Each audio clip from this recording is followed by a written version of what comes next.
celebrating some of the most amazing teenagers. Coming up on Sharon.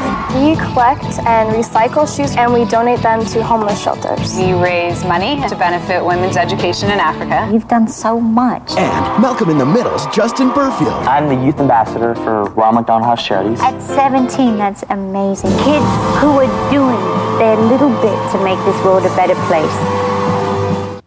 Sharon!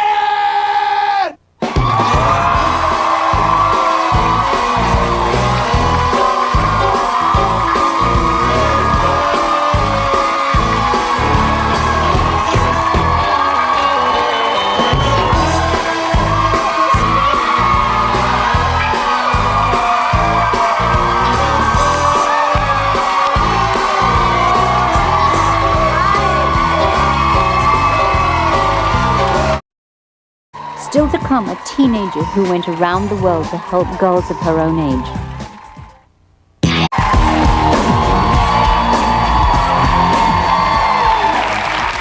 My next guest is only 18, but she's already climbed a mountain to change the world.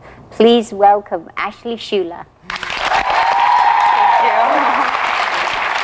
Ashley, you founded a charity called Africaid. Right. Now tell me about it. We are a nonprofit organization that works to benefit women's education in Africa, and we raise money and we collect school supplies to do that.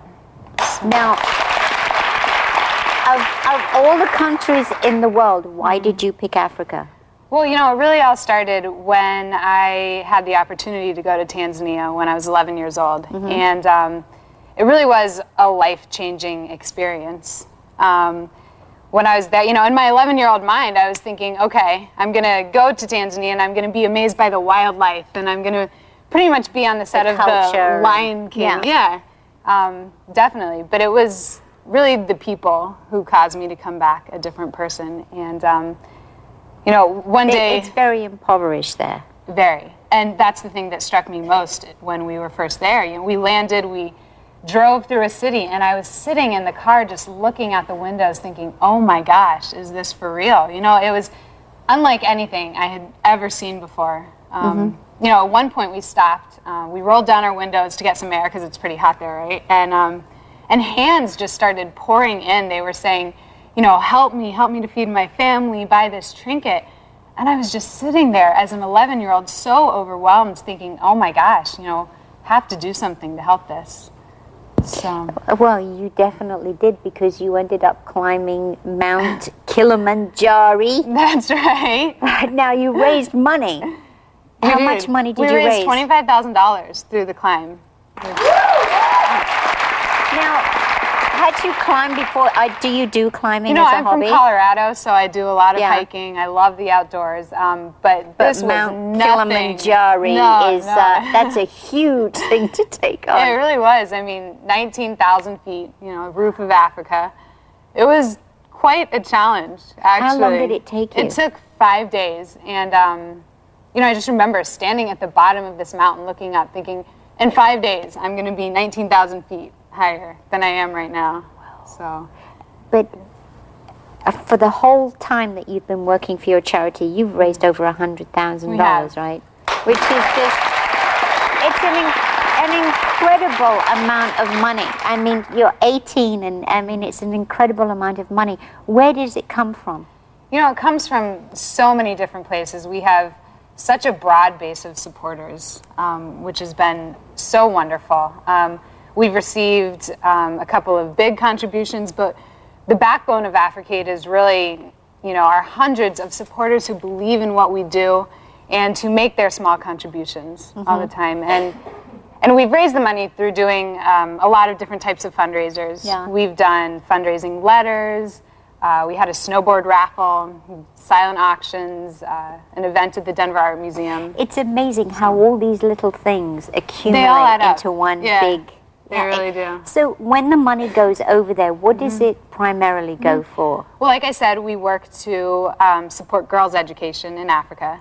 And so what about the medical over there? There isn't any. There's, my gosh, how do people take care of themselves physically? There's nothing. It's true. I mean, and with AIDS, the AIDS epidemic, it just... Yeah, it's rife over there, isn't it? It really is. And that's why we've really chosen to focus on education, is because I really believe that in order to see the changes that need to be made, you have to work from the ground up. And you have to be patient. It's going to take time. But with education... They can do that. They can do that. Yeah, they can. And, you know, that's why we've especially focused on girls' education, because there's a saying that if you educate a man, you educate an individual. But if you educate a girl, you educate an entire village. So they go back and they share their knowledge with everybody. And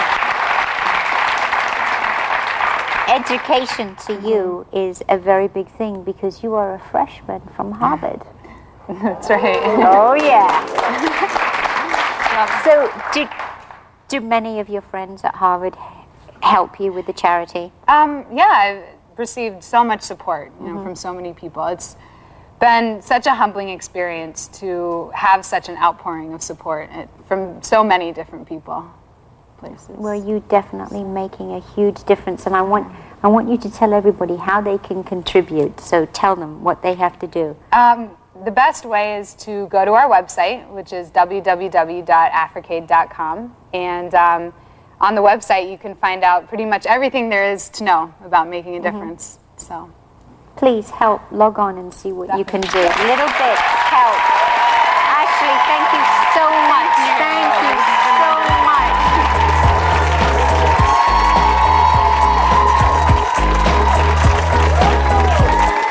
Up next,